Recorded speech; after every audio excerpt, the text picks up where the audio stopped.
السلام عليكم ورحمة الله وبركاته. اللهم صل وسلم وبارك على سيدنا محمد وعلى آله وأصحابه أجمعين. عاملين ايه يا حبايب قلبي؟ يا رب تكونوا بخير وفي أحسن حال. بحبكم في الله، ربنا يديمكم نعمة في حياتي، ما تحرمش منكم أبدا، ولا من كومنتاتكم الجميلة ولا من لايكاتكم الحلوة. متنسوش بقى تدعي لأبويا وأمي بالرحمة وموتانا أجمعين، وأي عزيز احنا افتقدناه أو غالي ما ننساش ندعوله بالرحمة، ربنا يرحمهم جميعا واجعلهم في الجنة ونعيمها يا رب. اللهم امين يا رب العالمين، واحتسبهم يا رب مع الشهداء والصالحين والصديقين، اللهم امين يا رب العالمين. بحبكم في الله. طبعا معايا الفيديو، ما تنسوش بقى تحطوا له لايك وكومنت حلو من قلبكم ودعوة حلوة من قلوبكم. ربنا يديمكم نعمة في حياتي، ما تحرمش منكم ابدا، اللهم امين يا رب العالمين. طبعا معايا الفيديو كده. الفيديو ده تعبت فيه جدا جدا جدا، والله العظيم انا ايديا اساسا وجعاني اصلا عندي. كنت اول ما اتجوزت كده كانت عند الشرايين بتاعت ايديا اتقفلت، فالحمد لله يعني الحمد لله والشكر ليك يا رب. اخدت علاج، مشيت مع دكتور اخدت علاج والحمد لله، كانت محتاجة عملية والحمد لله سلكت بالعلاج والحمد لله. فانا والله العظيم بتعب جدا جدا من دي بنت عمتي اخت جوزي، كانت جت وانا بصور، فحبت ان هي تظهر لقطة كده في الفيديو. المهم جيت بقى إيه الحمد لله ايديا ارتاحت وبقت تمام ومية مية من ال يعني من العلاج وكده، الحمد لله. مش يعني مش حصلت العملية، الحمد لله والشكر ليك يا رب. ربنا فضل كبير علينا أوي أوي ونعمة كتيرة لا تعد ولا تحصى والله العظيم. فالحمد لله على كل شيء. طبعا ايه بتعملي مرهف كده؟ انا بصي، لو انت محتاجة بصي هي نظيفة وكل حاجة، بس أنا مش مهتمية بيها، يعني اللمعة اللي في دماغي، اللي في مزاجي. طبعا أنا اللي سبتهم وأنا اللي بقيت أغسلهم كده ومش هدعكم جامد عشان بس سبت الموضوع كتر عليا جدا، والمواعين طبعا كتير. وجعت ايديا في اليوم ده والله العظيم، جيت انام بالليل اصلا ما حسيتش بكيفة في ايديا، بص، وكانت يعني بتنمل، ويعني بصوا وجع جامد جامد، ما ظهرتش الا بالليل وانا بنام، لان انا غسلت اكتر من 15 حلة. وطبعا شوف كام محشرة فوق بعض، وحاجات كتير ألمونيا كتير والغطيان والكلام ده كله. فطبعا انا كنت واقفة على الحوض، مش هقدر اقف، الكمية دي كلها تبقى كتير عليا جدا. فجبت قماشة كده وقعدت على الارض ودعكتهم زي ما انتوا شايفين كده. بايه يا ام مرهف؟ شفت السلكة اللي هي السلكة البلد العادية، مش السلكة الخشنة يا حبايب قلبي، مش اللي هي بتتباع في الدكاكين اللي هي اللي بتيجي في ورقة دي، لأ خالص، في سلكة تانية احنا متعودين نغسل بيها اصلا. وانا بغسل بصابون اسود، قطع كده صابون اسود، اسمه صابون اسود. لو مش عندكم، لو انتوا اللي متابعني وعارف طبعا البلاد اللي انا منها او الاماكن فيها القطع الصابون دي، هي صابونة سمرة كده، مش بيضة. البيضة دي التانية اللي هي البيضة بتاعت الهدوم، اما السمرة دي مخصصة للألمونيا. بتجيبيها والسلكة وتغسلي، بصي بتخلي لك المواعين قشطة، تخليها فله كده زي ما انتوا شايفين. المواعين مش محتاجة، بس انا والله العظيم يعني يعني زي ما اكون موسوسة. انا اللي سبتهم عشان ان انا اعمل فيديو بيهم واعرفكم، لان كذا حد قال لي المونيتك بتلمع حلوة جدا، والالمونيا بتاعتك جميلة، الحلل بتغسلها بايه كلام من ده. فانا حبيت ان انا اجاوب على الاسئلة بتاعتهم، ان انا بغسلها. مش عدت قادرة يا ولاد والله. محدش ياخد حلتين يدعكم معايا، مش عدت قادرة. يعني بصوا هبطت من اول حلتين 3 هبطت، يعني الألمونيا بصوا كانت بتبرق بتبرق كده معايا. طبعا الألمونيا طولة ما انت بتغسلي فيها كويس طبعا مش ضرر، لكن انت ما بتدعكهاش حلو بتجيب بتلاقي فيها سواد كده، ده طبعا بينزل في الاكل، وطبعا ده يعني غلط طبعا. فما فيش احسن من اكل الالمونيا، والله ما في احلى من اكل الالمونيا طبعا. احنا اللي اتربينا عليهم اصلا اكل الالمونيا والكلام ده كله، وعايشين عليهم عمرنا كله في بيت ابونا وامنا. فطبعا انا لما اتجوزت ما اتجوزتش الا بالالمونيا وطقم ستانلستين كده غطاء ازاز، هم دول اللي اتجوزت بيهم. فربنا يكرمني ويكرمك يا رب، اللهم امين، ونجيب كده اللي احنا نفسنا فيه. اجيب لي بقى طقم التيفال، طقم سيراميك كده يعني. فربنا يعيني ويعينكم جميعا يا رب، ويرزقكم ويرزقنا يا رب، اللهم امين يا رب العالمين. طبعا السلكه من كتر الدعكان بتصغر معاكي، بتبقى قطعه صغيره، بتغيريها يعني، بتجيبي عليها حته تانية وتحطيها عادي زي ما انتوا شايفين كده. مفيش احسن من قعده الارض. لكن هفضل واقفه الكميه دي كلها على الحوض، هتعب خالص يعني. مش مش هقوم الموضوع كله، الموضوع كبير. فجيت زي ما انتوا شايفين كده، غسلتهم كلهم وشطفتهم، وبعد كده دخلت وديتهم البلكونه في الشموسه الحلوه كده، فرشت لهم مفرش، سبتهم يصطفوا كده براحتهم يشمسوا.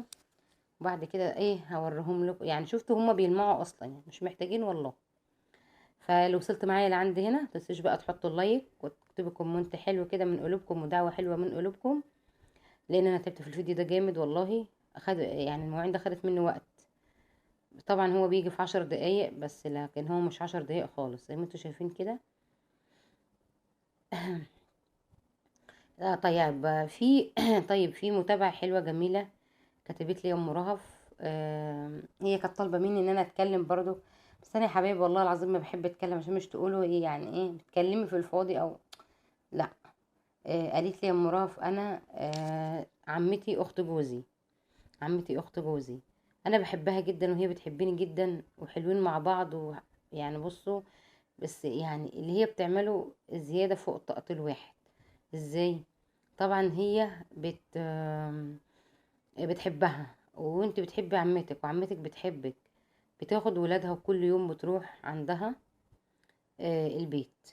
طبعا هي بتبقى لسه مروقة الشقة ومروقة الدنيا، وطبعا الولاد انتوا مش تايهين، كل واحد عنده اللي مكفيه وزيادة. بتاخد ولادها وتروح تقعد هناك. طبعا الولاد طبعا ما بتبطلش لعب. انت ولادك ذات نفسهم مش تبقى مستحملاهم، اما بالك دي بولادها مثلا لو معاها 2 أو 3، بتروح تقعد طول اليوم. طبعا بتكون الشقة اتكركبت واتبهدلت والعيال يعني نيالوا الدنيا. الواحد ما بيحب ولاده يكن شوية عشان يعرف يعمل شغلة، او يعرف يدخل المطبخ يطبخ على روقان. طبعا دي كل يوم ماشي، انت بتحبيني مش للدرجات يعني، زي ما بيقولوا المثل، مش كان حبيبك عسل ما تلحسش كله. مش للدرجات دي يعني، ان انت تاخدي ولادك وكل يوم تروحي، وهي مش قادرة تتكمل بس تتكلم، بس هي يعني فاض بيها بصراحة.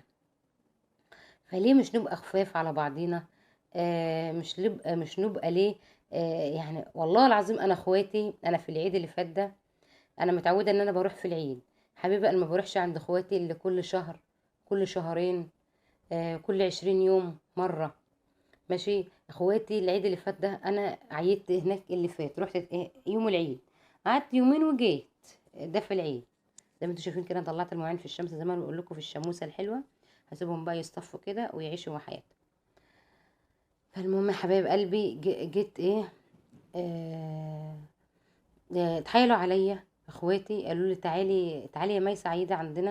قلت لهم لا، مش هعيد، انا عايد في شقتي يا داري يا ستر عوري زي ما بيقولوا. يا بنتي تعالي، هو في انت زعلانه من حد؟ طب كاني طب بنات اختي رن عليا والنبي يا خالته تعالي عيدة عندنا. اخواتي البنات طب تعالي عيدي، طب في حد قال لك حاجه؟ طب في حد مزعلك؟ طب حد؟ قلت لهم لا، انا عايد في شقتي، مش هعيد عند حد. يا بنتي هتعيدي في شقتك لوحدك، جوزك مش هنا؟ قلت لهم هعيد في شقتي. والله العظيم والله العظيم انا لسه لعند الان ما رحت ولا عيدت ولا رحت على حد. اللي يعني اللي جالي جالي، واللي ما جاش ما جاش، اللي فضي جه واللي ما فضاش. كل واحد عنده ظروفه، وانا بعذر جدا. مش باجي يعني إن اقول خلاص انا ما رحتش لازم كلهم يقولوا لا. اللي فضي جه سد وخلاص، وكل واحد الله يعينه على مصالحه. فما رضيتش ان انا اروح، واخواتي واحتالوا عليا، يعني احتالوا عليا ان انا اعيد بس واروح بس يوم واحد، وولادي هنا. والنبي ماما نروح عند خالته، والنبي ماما نروح عند خالته، ونروح عند خاله، ونروح. قلت لا. طبخت حلو في بيتي، ما طبختش في بيتي، قاعده في بيتي. كل واحد الزمن ده اتغير يا حبايبي، والعيشه غاليه، وكل واحد عنده اللي مكفيه. يعني انا لما بروح عند اخويا محمد وسموره، يعني شوف بروح مش بظهر معاهم في الفيديوهات على طول، عشان انا ما بروحش هناك على طول، مش عشان مرات اخويا بقى الزق ليها واقعد عندها على طول، لا. بروح كل فين وفين، ووقت اللزوم في ظروف في اي حاجه بروح، ما بروحش. انا ام وابويا متوفيين، واخواتي حنينين جدا معلش، حنينين جدا، وكلهم حنينين والله، حنينين يعني، طيبين، مش في اي حاجه، ولا حد عمره كشر في وشه، وكلهم بيبقوا شايلين على الارض شيل، سوا بنات سوا ولاد وحلوين. وعند مرات ابويا كمان بتبقى عشمان ان انا اروح لها. فانا اللي ما انا اللي من النوع اللي يعني بحبش اتقل على حد، ولا احب اروح. كان لسه جاي من الحضانه وبيبوسني، وحشته قوي الساعتين اللي قعدهم في الحضانه، هيطلع عين ام. المهم يا حبيبي، ربنا يرزق كل مشتاق بالذريه الصالحه، اللهم امين يا رب العالمين. طبعا ما رحتش. فانت مرات اخوكي بتحبيها، مش كل شويه تروحي هناك بقى وتاخدي ولادك وكده. خليكي تقيله، خليكي خفيفه كده، خليكي يعني. على فكره يا حبايبي، محدش بيستحمل حد في الزمن ده، والله ولادك انت ما بتستحمليهم الا بالعافيه. يعني ولادك، يعني بصي الدنيا الجو هادي عنده اهوت، عشان ريان مش هنا في الحضانه. وقت ما بيجي الحضانه هو واخته بيبقوا عاملين زي الضرايب، بسكت يا رهف اسكت يا ريان طول الوقت. فليه نبقى تقال على بعضينا؟ لا، خلينا خفاف كده. وبقول لكم انا هبطت وتعبت من غسيل المواعين، والله العظيم هبطت خالص. فمش عارفه يعني. حبيبتي، ما تحبي تروحي عند مرات اخوكي، روحوا كل فين وفين. مش امك وابوك اللي هيستحملوكي، الام والاب اكيد هم المكان الوحيد اللي هيستحملوا ولادها. والله الاب كمان احيانا، والام بتبقى خلاص على اخرها ومش مستحمله ولادها، او مش مستحمله ولادها، او بنات ولادها، بناتها يعني، او ولاد بناتها. فخليكي كده يعني رزينه كده، وخليكي كده تقيله، ومش كل شويه فطه عند مرات اخوك، وكل شويه رايحه عند مرات اخوكي. الحياه مش كده خالص. خليكي كده تقيله كده تتحبي. مش ما ينفعش يا حبيبتي ان انت كل شويه تبقى هناك. كل واحد ليه برضو راحته في بيته، كل واحد عايز يبقى في بيته براحته، بيخلص اللي وراه، بينام شويه، بيقعد على تليفونه شويه، بيتفرج على التلفزيون شويه، بيذاكر لاولاده شويه. الحياه اساسا يعني مش ان هي كلها نوم ولعب وضحك وكلام من ده. انا ممكن يوم كامل ما بطلش شغل فيه، برغم ظروف وحمل ما بطلش شغل فيه. فانت ما بتلاقي معاكي حد كده وولاد حواليك وعاملين دوشه وهيصه، مش بتبقى مركزه في الشغل اصلا. فخليكي خفيفه كده، ومش شرط ان انت تروحي بقى كل يوم وكلام من ده. خلاص طلعت كده للمواعين بتاعتي حبايبي، زي ما انتم شايفين كده. شفتوا بتبرق، تسلم ايديك يا ام رهف والله. بيلمعوا معاكم هما. طبعا دي بالصابونه والسلكه، انا متعوده بغسل بيها. اما البريل اللي هو السائل الصابون ده للكوبايات والاطباق بس، فقط لا غير. انا متعوده كده. في ناس بتغسل بالبريل ده، انا ما بحبهوش خالص في الالمونيا، ما يظبطش معايا في الالمونيا بتاعتي خالص. اهي ده الحلل بتاعتي حلوه. حلوه يا ولاد، حطوا له لايك بقى، وما تنسوش بقى تكتبوا لي كومنت حلو كده. ولسه ما اشتركش انا قناه منوعات الغندوره ام رهف. ربنا يكبر خاطركم جميعا، اللهم امين يا رب العالمين. طبعا رهف بتساعدني، ومساعده رهف بنتي ربنا يبارك فيها يا رب. البنات ده نعمه. ادي الحلل بتلمع، يعني تشوفي فيها وشك كده. انا كنت انزرطت خالص، مش كنت قادره اجيب النفس. زي ما انتم شايفين كده. بحبكم في الله، يا رب اكون دايما خفيفه على قلبكم، والسلام عليكم ورحمه الله وبركاته.